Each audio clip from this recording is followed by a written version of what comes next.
The activity code meeting is for obviously all extracurriculars, not just athletics. So FFA people, choir people, all those people should also be here. If they're not here, they'll have to watch this on their own time through the computer. Pretty simple. Our mission statement here at River Ridge is we will strive to provide a safe, challenging environment for each individual student by promoting excellent staff development, encourage meaningful parent involvement, and earning strong community support through honest integrity and open communication.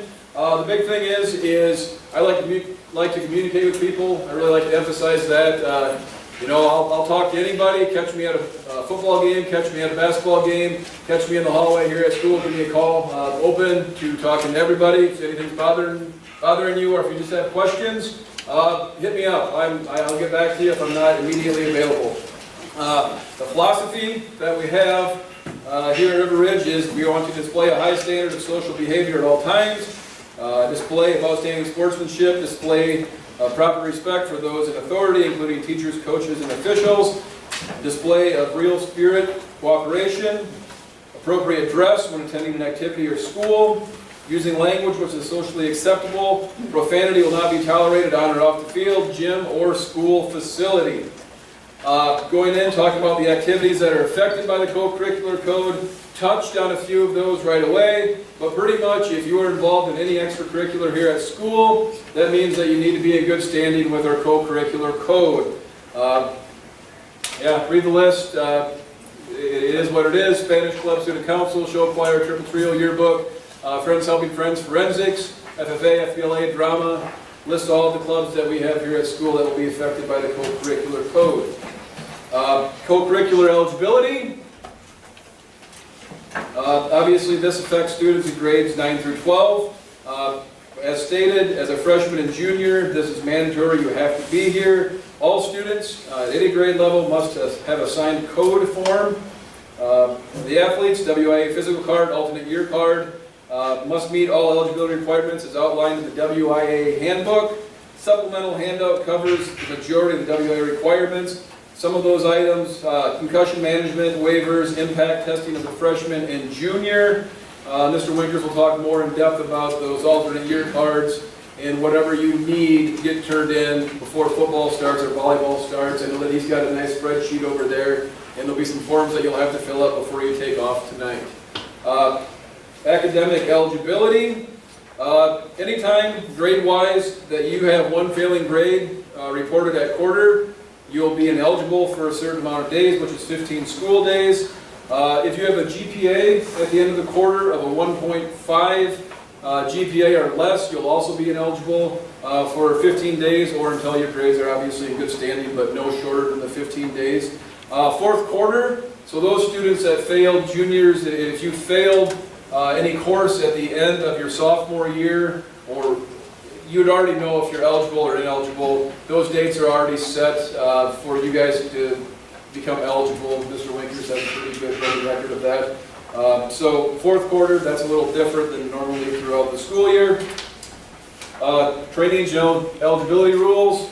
This includes obviously boys and girls in all activities. Penalties are served for each activity, whether or not it's part-time or not part-time. So if you're ineligible for 15 days, it's not just football or just volleyball, it's also all the other extracurriculars that you're involved in. So it's not like you can pick one and say, well, I'm going to set out my ineligibility period for this activity. It's all of them for that period of time.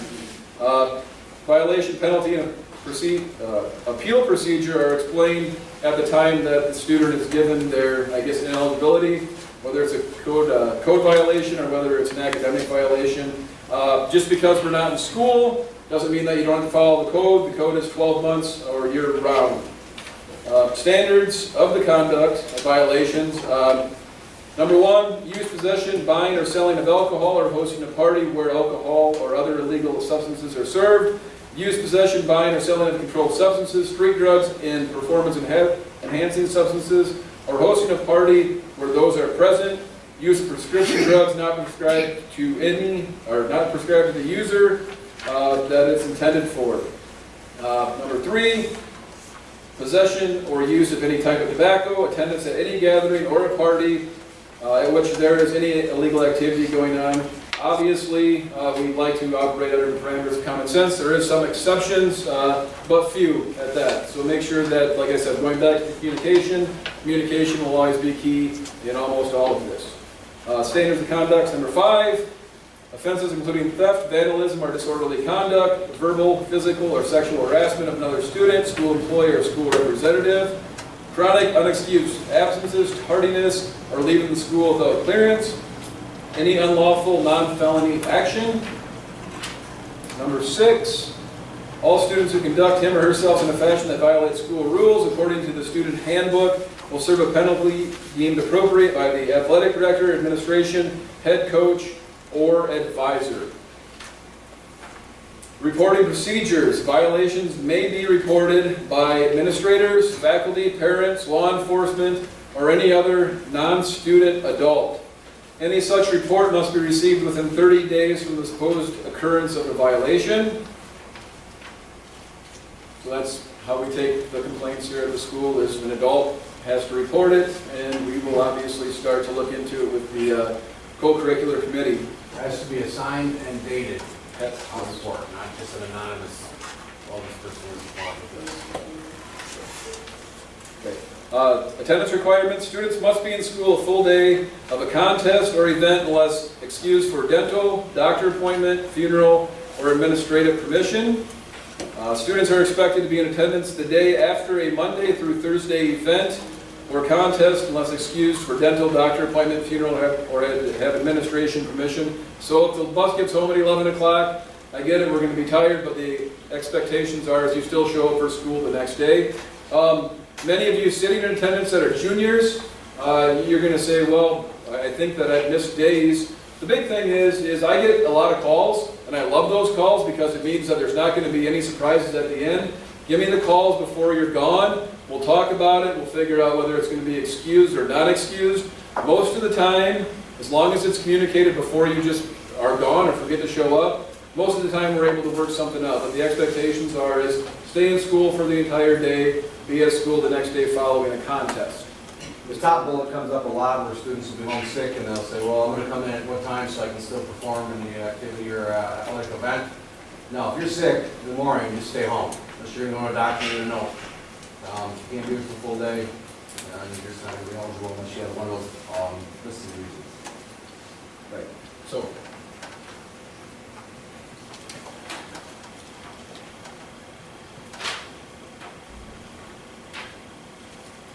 consequences for academic co-curricular activities fall into a couple different categories. The first is a major offense, second is minor offense, or second minor offense. The student is banned from participation for a period of 1 calendar month for an academic co-curricular suspension. Students are still required to attend any scheduled events during the suspension. Consequences for the academic co-curricular activities. A, second major offense or third minor offense. This offense will result in a suspension of 12 calendar months from the date of the suspension. These are for activities such as FPLA, or forensics, or FFA, where you're not going to have an activity necessarily. It's based on how many days, so 30 days instead of 1/3 of the season. Third major offense or fourth minor offense, this offense will result in the suspension for the remainder of your high school career. So if you mess up enough, eventually all of the co-curriculars and all those opportunities will just be taken away from you.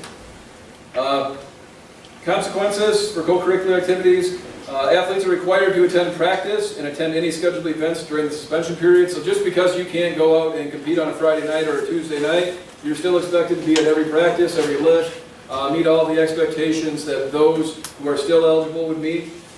In order for a suspension to be complete, the athlete must complete the whole season in that specific sport. So if you're one heck of a baseball player and you get in trouble and you need to work off your ineligibility, if you go out for basketball or wrestling, you have to be in that sport for the entire year. You can't just go out, serve your ineligibility, and then quit going to those practices or no longer be a part of that team. You need to be with that team for the entire year. Okay?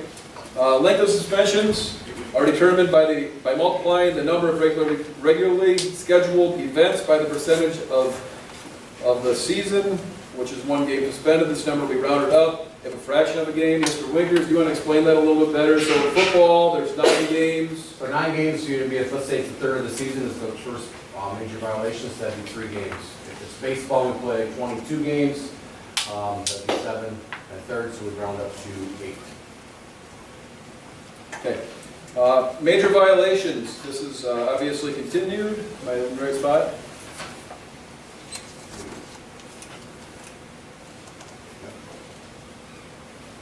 All right, so major violations. Use, obviously we talked about a lot of this stuff. Buying and selling alcohol and illegal drugs, hosting of parties where alcohol or drugs are present, possession of tobacco products, smoking, chewing, tobacco or snuff, illegal use and the sale of prescription drugs, offenses including felony, theft, vandalism, serious misdemeanor, disorderly conduct. Major violations. This would fall under a major violation, expulsion or suspension of a student from school as a result of verbal, physical, or sexual harassment of another student, school employee, or school representative. Offenses that result in injury or bodily harm to another individual. Once again, as stated, first major violation, the first offense is 33% of the season, the second is 1 calendar year, the third is the remainder of your high school career. Now, minor violations, attendance, this is a category, attendance at any gathering or party at which there is illegal activity. This would include, but not limited to, the use of illegal drugs, consumption of alcohol by any persons who are not of legal age, unexcused absence on the day of competition and or performance. Another thing is obviously minor violations. Chronic or unexcused tardiness or leaving the school without permission, any unlawful non-felony action occurring on school premises, disorderly conduct, even if the student does not get a ticket for this misdemeanor offense, it can be punished by the administration through the student handbook and the activities code as conduct of unbecoming of a co-curricular code participant. Minor violation consequences. The first offense is 10% of the season. The second minor offense would be 25% of the season. The third offense is 1 calendar year. And the fourth offense, minor offense, would be the remainder of your high school career. Now, the one nice thing that we do have in here is we have the honesty clause.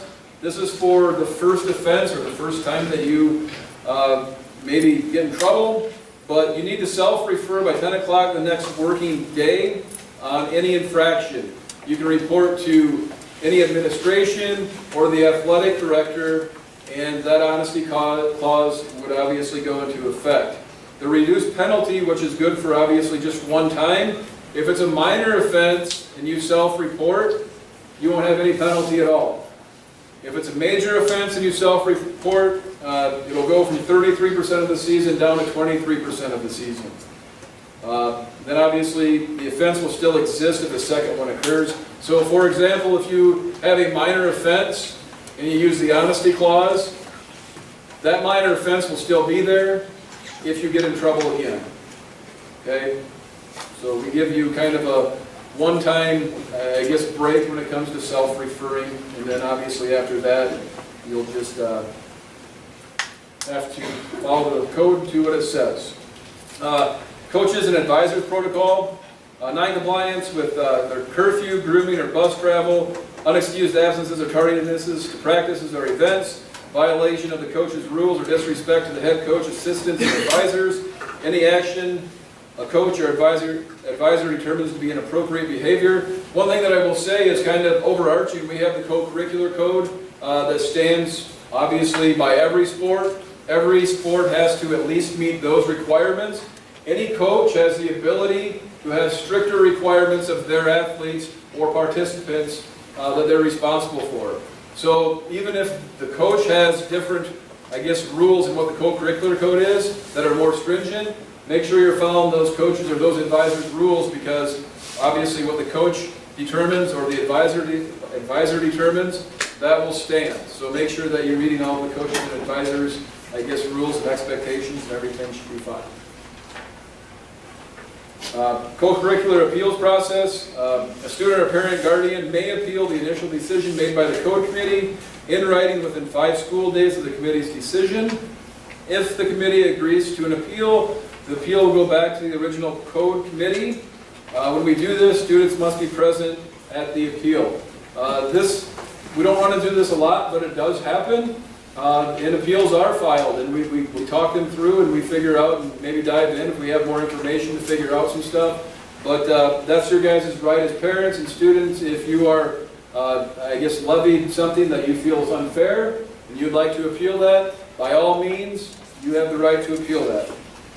Co-curricular transportations and regulations. This is kind of what our code says. It is subject to change, some variances. Each coach will talk about that when it comes to their various sports. But as it states in the code, the school district is liable for the safety of students participating in any school-sponsored activities. Student spectators are the responsibility of the school district when they ride the event on a school-provided transportation. Participating students are required to ride in school transportation. In all cases, students who ride school transportation to events are required to return to River Ridge on the same transportation. Obviously, coaches and parents, we work through that, but make sure that obviously that line of communication is open. Don't show up any night of the event and say, by the way, I'm taking Johnny with me, we're taking off. Make sure that you follow the proper protocol that comes in place. Awards, lettering. The head coach in each sport determines which individual has earned a letter in his or her respective sport.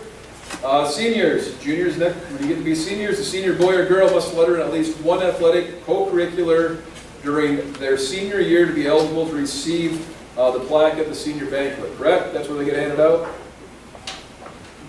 Awards. C.